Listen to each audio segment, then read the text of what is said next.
Bonjour à tous et bienvenue dans cette nouvelle vidéo que je vais consacrer à la pleine lune du 10 juillet 2025 qui a lieu dans le signe du Capricorne.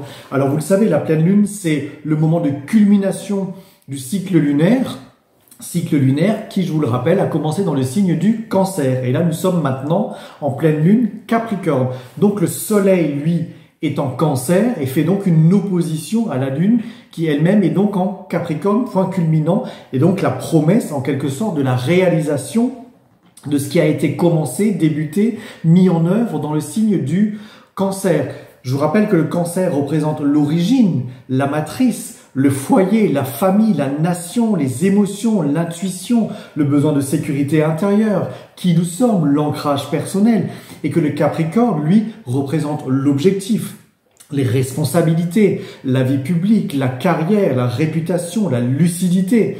Il représente également les obligations et donc les récompenses que nous pouvons avoir dans l'existence. Mais évidemment, dans cette pleine lune Capricorne opposée au soleil en Cancer, on a un axe très particulier parce que la lune, c'est le maître du Cancer. Et là, il ne faut vraiment pas négliger une polarité ou l'autre. Je le répète vraiment parce que c'est important de considérer l'équilibre dans ces deux pôles parce que il faut reconnaître vraiment cette polarité parce que sinon, en négligeant l'un ou l'autre sujet, le risque de se planter, comment je vais dire, est très important. Voilà.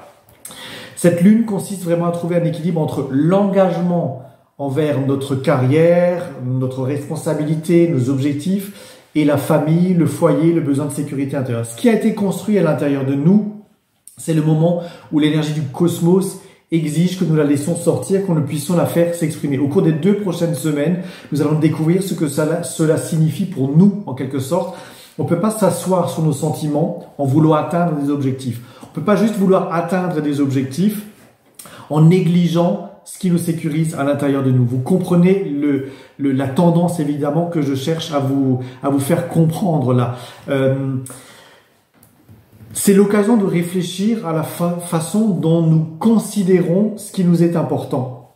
Et donc c'est une invitation personnelle et émotionnelle à la priorité du sens que nous mettons à nos engagements. Pourquoi? Parce que Jupiter, il est en Cancer. Et donc, si vous cherchez à surfonctionner, à être surefficient, à être surefficace, pour nourrir une sorte de productivité peut-être froide, en cherchant une validation absolument externe, vous risquez d'être déçu. Voilà. Si vous cherchez à vous retourner uniquement à vos émotions, à votre famille, à votre passé, à ce que vous connaissez, à ce qui vous sécurise, vous risquez d'être hypersensible, vulnérable et de surexaminer vos émotions et donc de vous enfoncer dans quelque chose qui peut être mélancolique. Donc on a vraiment une espèce de cheminement qui se fait entre passé, ce que l'on sait, ce qu'on connaît, présent, comment nous pouvons agir, et futur qui n'est pas encore là mais qui fait partie de l'objectif. C'est vraiment tout ça qui est en train de s'articuler dans cette lunaison. Je vais la détailler. Premier aspect que je vais aborder, c'est la lune qui fait un sextile à Junon. Junon qui est en Scorpion et qui est redevenu direct.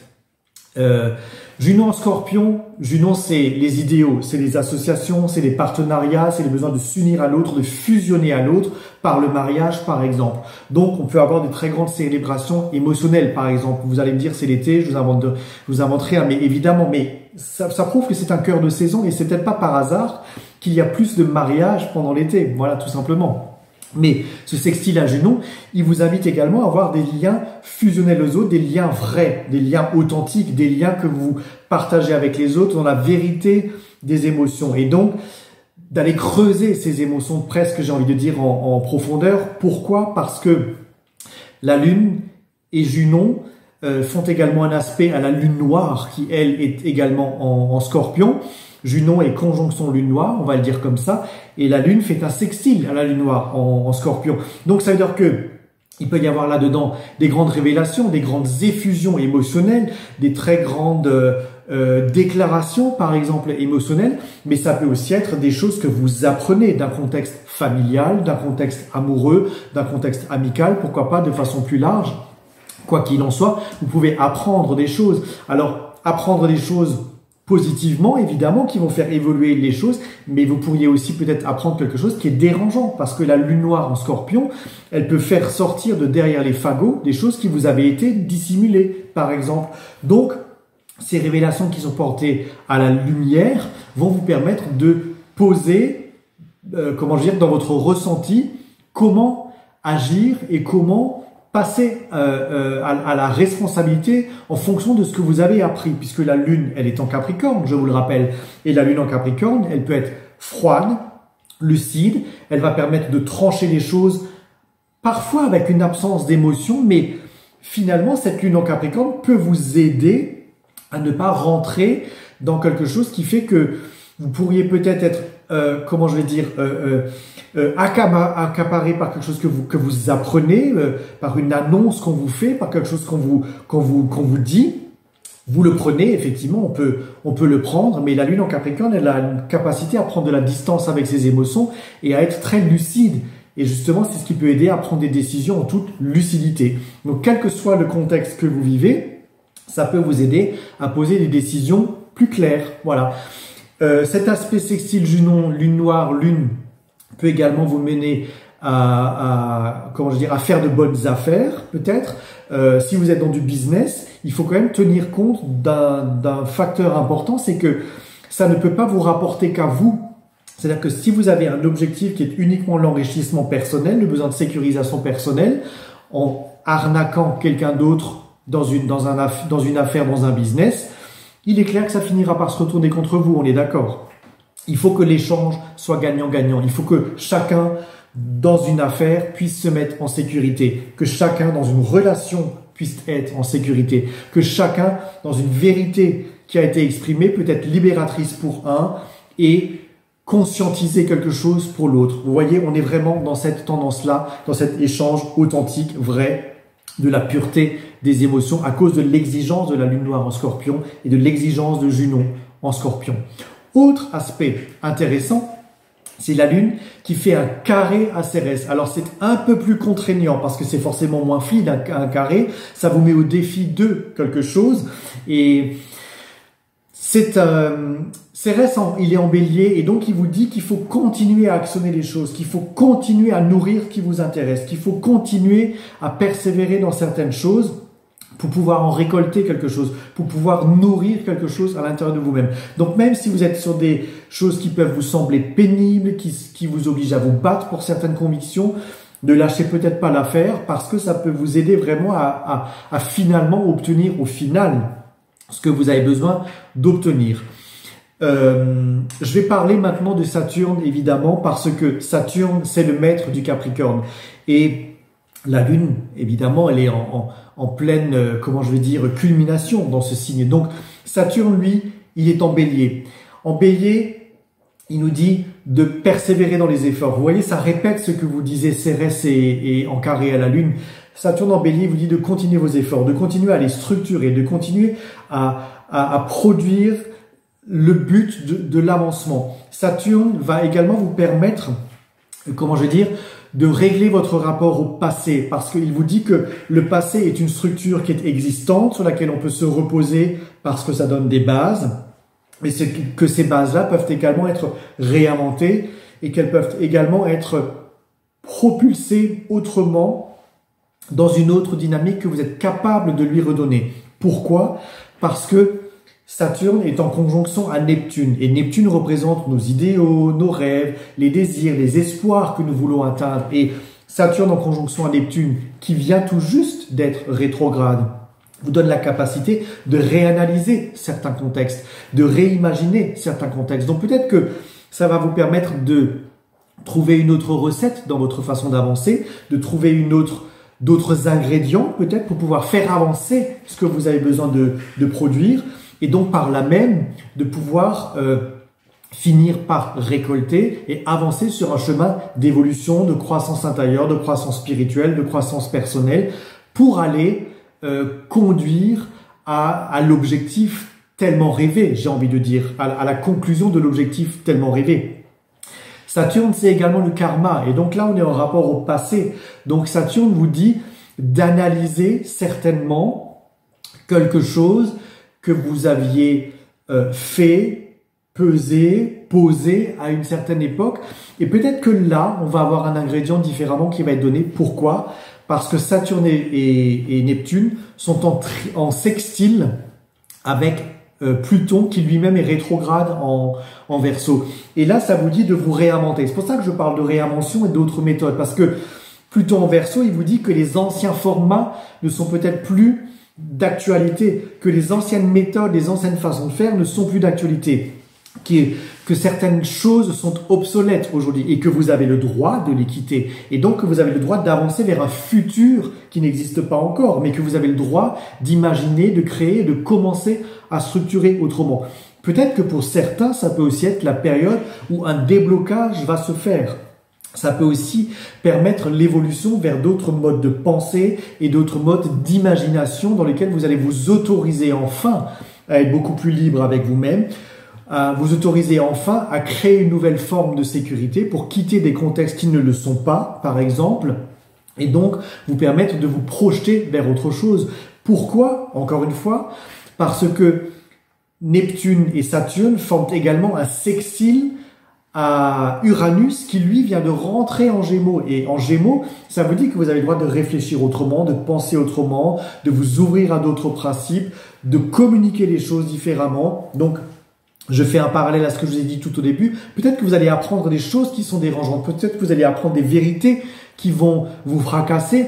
Mais comme Uranus est en Gémeaux, ben, tant pis, on fait avec cette nouvelle vérité. On fait autrement, mais on fait avec cette nouvelle vérité.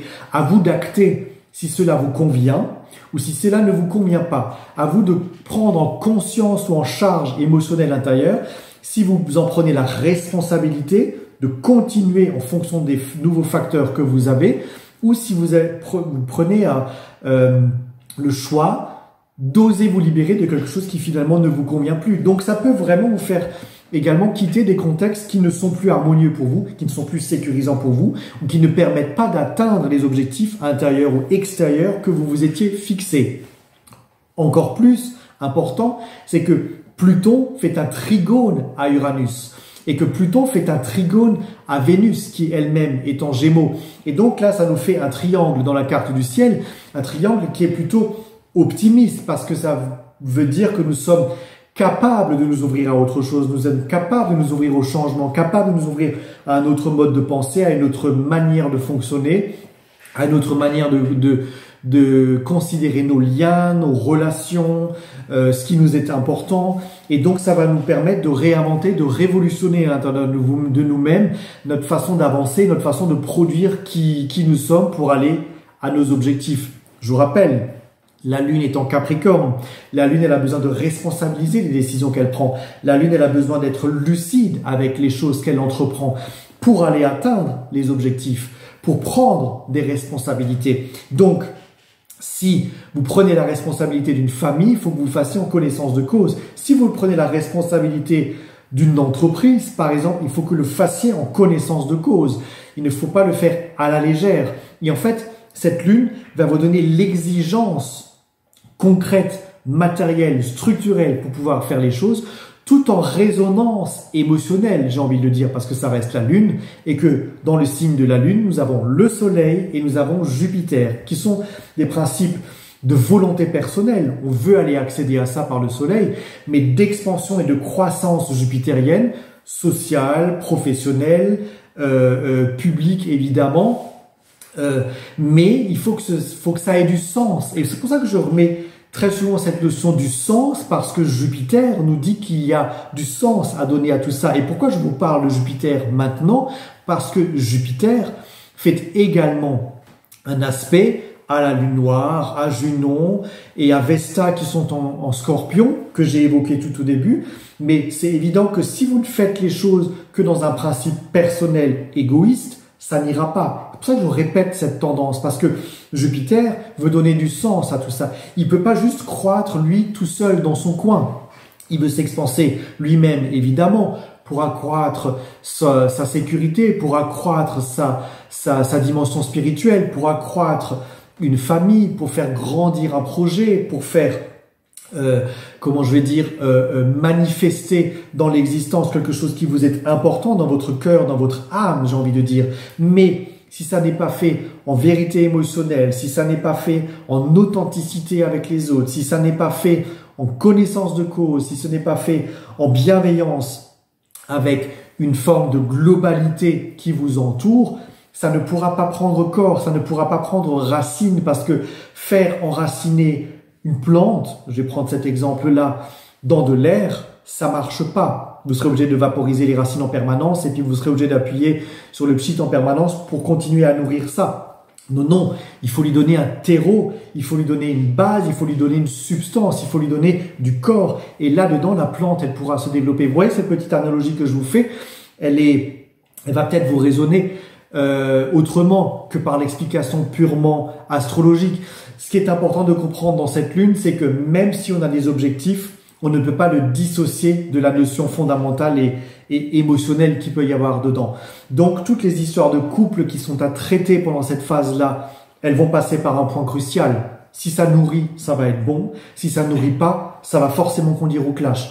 Toutes les notions et toutes les relations amicales, si elles sont dans des échanges qui sont authentiques, qui sont vrais, qui produisent quelque chose pour l'un et pour l'autre, ça va pouvoir donner quelque chose et vous allez pouvoir partager des bons moments, des moments de partage, des vacances, des choses qui libèrent, par exemple, des moments entre amis. Si vous êtes dans des relations de business et des relations professionnelles et qu'elles sont authentiques, encore une fois, et que nous sommes dans un rapport gagnant-gagnant, encore une fois, ça va pouvoir produire des effets pour l'un et pour l'autre. Et en fait, c'est comme ça que ça va fonctionner. C'est l'équilibre du monde.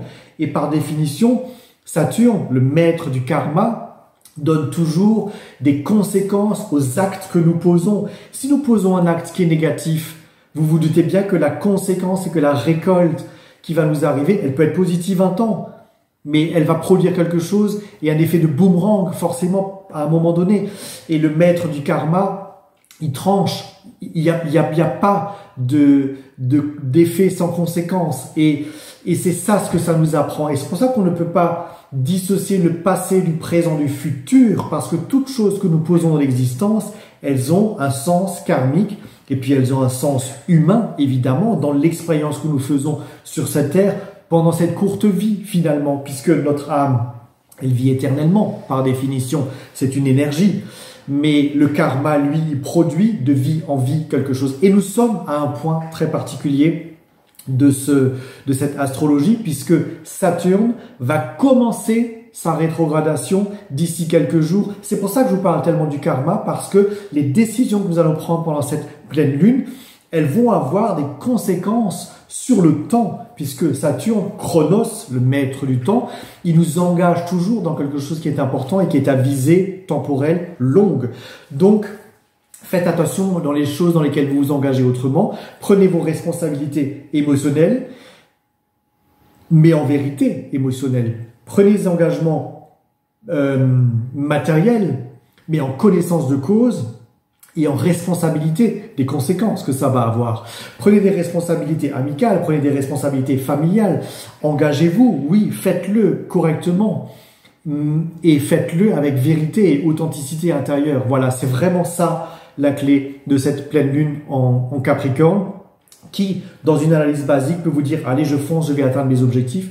Oui, mais on a une résonance au Cancer qu'il ne faut surtout pas négliger, parce que c'est toujours la voix du cœur qui finit par donner les choses dans lesquelles on s'investit.